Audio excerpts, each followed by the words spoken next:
नमस्कार दोस्तों, जय हिंद, जय सिया राम, जय माता दी। मैं आपका भाई नरेंद्र यादव आज आपके बीच में कुछ अहम मुद्दों को लेकर आया हूं।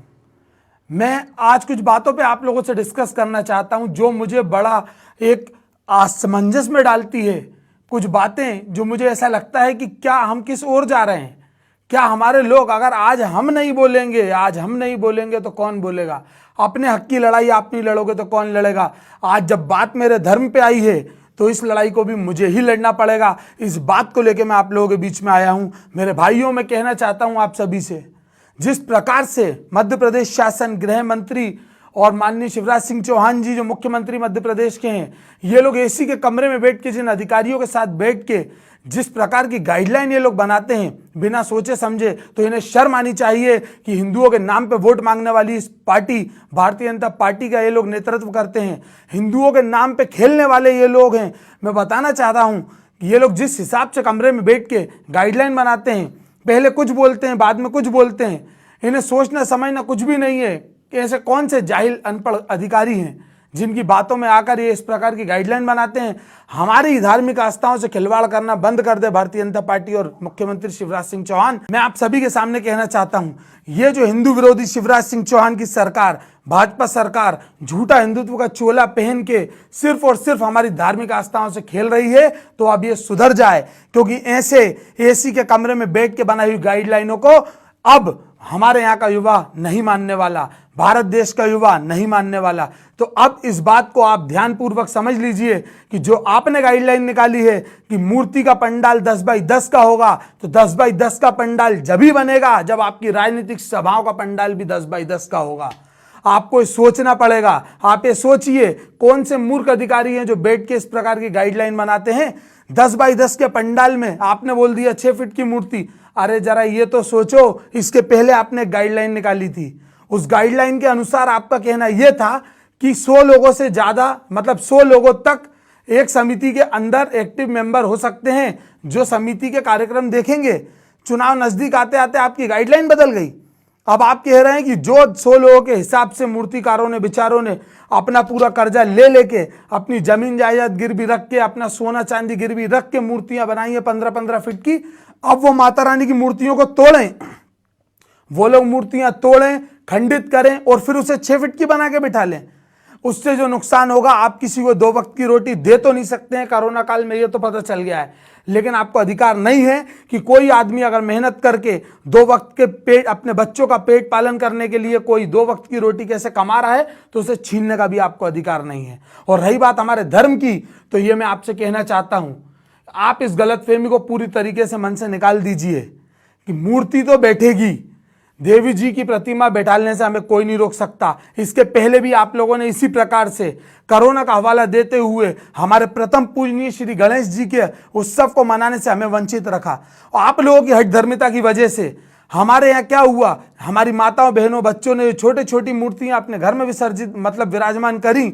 उन मूर्तियों को भी जब विसर्जन करने का समय आया तो नगर निगम की कचरे की गाड़ी में आप लोगों ने विसर्जन करवाया। उसके बाद जो मूर्तियों के हाल दिखे हैं, मुझे देख के बड़ी शर्म आती है। हमें बड़ा अंदर से घृणा महसूस होती है कि हम 9 दिन 10 दिन तक पूजा पाठ करते रहे और आप जैसे हिंदू विरोधी लोगों की नीतियों की वजह से हमारे गणेश जी की प्रतिमा और हमारे देवी देवताओं की प्रतिमा कचरे के गाड़ी में जा रही है और कचरे की तरह पड़ी हुई है। यह बड़ी शर्म की बात है। आप लोगों को पता होगा, इसके पिछले वर्ष जब गणेश प्रतिमा के विसर्जन में खटलापुरा घाट पर 11 युवकों की डूबने से जान चली गई थी, उस वक्त उस हादसे को देखते हुए जब मध्य प्रदेश के मुख्यमंत्री कमलनाथ जी थे, कमलनाथ जी ने उस वक्त मूर्तियों की, प्रतिमा की हाइट कम करी थी। ये गाइडलाइन निकाली थी कि मूर्तियों की हाइट कम होना चाहिए ताकि जनहानि ना हो। ये गाइडलाइन कमलनाथ जी ने निकाली थी। और उस वक्त मुझे आज भी याद है और आप लोगों को भी याद होगा कि हिंदुत्व का चोला पहन के बैठने वाले भोपाल शहर के और मध्य प्रदेश की राजनीति के कुछ नेता, जैसे विश्वास सारंग जी, जैसे रामेश्वर शर्मा जी, जैसे साध्वी प्रज्ञा सिंह ठाकुर जी और आलोक शर्मा जैसे नेता अपनी अपनी हिंदुत्व के नाम पे रोटियां सेक रहे थे और वो लोग कमलनाथ जी की सरकार को हिंदू विरोधी सरकार कह रहे थे। तो आज कहां पल्लू में छुप के बैठ गए हो तुम। बोलना चाहता हूं कि आज भी अगर हिंदुत्व के नाम पे और धर्म के नाम पर थोड़ी भी लाज लज्जा बची है तो या तो चूड़ियां पहन लो और नहीं तो अपनी सरकार की इस गाइडलाइन के खिलाफ निकल के रोड पे आओ और हिंदू हिंदू हिंदुत्व करने वाले जो संगठन, जो भाजपा के पेड संगठन हैं, उन सारे संगठनों से भी कहना चाहता हूं कि कब तक बिके रहोगे? अब भी नहीं बोले तो कब बोलोगे? और तुम लोग जो हिंदुत्व का चोला पहन के हिंदुओं के नाम पर हिंदू हमारे नई पीढ़ियों को ठगने का काम कर रहे हो, लड़ाने का काम कर रहे हो। अब जब स्थिति आई है किसी से लड़ने की, अब जब स्थिति आई है हमारे भगवानों पे जब आंच आई है, बात आई है, तो कहां चुप के बैठ गए हो? क्यों डर रहे हो किसी सरकार से?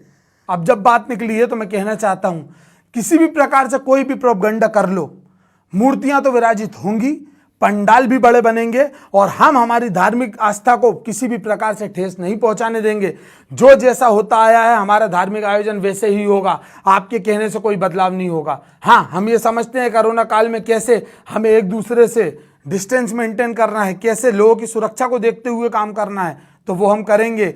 लेकिन कलेक्टर महोदय अविनाश लवनिया जी, जो आप माननीय गृह मंत्री जी के दामाद हैं, आपको भी साफ तौर पे कहना चाहता हूं, मैं भोपाल युवा कांग्रेस का जिला अध्यक्ष नरेंद्र यादव आपसे डंके की चोट पे कह रहा हूं कि अगर एक भी जगह मूर्ति के पंडाल हटाए गए या किसी भी धार्मिक आस्था को ठेस पहुंचाया गया, ऐसा भीषण युद्ध होगा जिसका परिणाम आपको मध्य प्रदेश की जनता इस आने वाले उपचुनाव में दिखाएगी। और वो तो दिखाएगी क्योंकि जनता ने भी तय कर लिया है कि आप लोगों ने जिस प्रकार से हमारी धार्मिक आस्थाओं से खेला है, इसको अब हम नहीं सहेंगे। इसके पहले भी जब गणेश जी का, हमारे प्रथम पूजनीय भगवान के विराजमान होने की बात थी, तो इस गाइडलाइन को लेकर सारे हिंदू नेता सोते रहे। उसके बाद भी हम लोग जब गए, मैंने खुद व्यक्तिगत तौर पर बात करी विधायक आरिफ मसूद जी से, तो वो आदमी, वो एक ऐसा एमएलए, ऐसा विधायक था जिसने अपने हाथ से हमारे सामने लेटर लिखा मुख्यमंत्री जी के नाम पे। हमारे सामने उन्होंने बात करी कि नहीं, गणेश प्रतिमा बैठने से किसी को कोई नुकसान नहीं होगा। अगर आपको करना है तो आप सोशल डिस्टेंस का पालन करते हुए लोगों को गणेश प्रतिमा बिठाने का मौका दें, जिससे प्रजापति समाज को होने वाला नुकसान भी बचेगा और लोगों के धार्मिक आस्थाओं पर भी खिलवाड़ नहीं होगा। लेकिन जितने हिंदू नेता जो हिंदुत्व के नाम पर राजनीति करते हैं, सब सोते रहे और अब भी सो रहे हैं। और अब मैं कहना चाहता हूं युवाओं को, हमारे देश के युवाओं को, जैसे मैं जाग के बोल रहा हूं, घर से निकलो और बोलो, जब तक धर्म के नाम पर दबते रहोगे ये लोग तुम्हें दबाते रहेंगे। और जहां भी जिसको भी कोई समस्या है, तो मैं आपका भाई नरेंद्र यादव, भोपाल युवा कांग्रेस का जिला अध्यक्ष, अपना मोबाइल नंबर दे रहा हूं। आधी रात को भी अगर किसी भी एक प्रतिमा की स्थापना वाले किसी भी मेरे भाई को या समिति को प्रशासन ने परेशान करने की कोशिश करी, किसी भी प्रकार से दबाने की, डराने की कोशिश करी, तो मेरा नंबर लिखिए। रात को 2 बज रहे हो, 3 बज रहे हो, आपका भाई आपके साथ खड़े होकर इस लड़ाई को लड़ेगा। मेरा मोबाइल नंबर है 9111011133। मेरा मोबाइल नंबर लिखिए मेरे भाइयों। और कहीं भी किसी को भी किसी भी प्रकार की समस्या आ जाए, माता रानी तो विराजमान होंगी। जैसी आस्था हमारी शुरू से आज तक चली आई है, वैसी आस्था, उस आस्था से किसी को भी खिलवाड़ नहीं करने दूंगा। जय हिंद, जय भारत।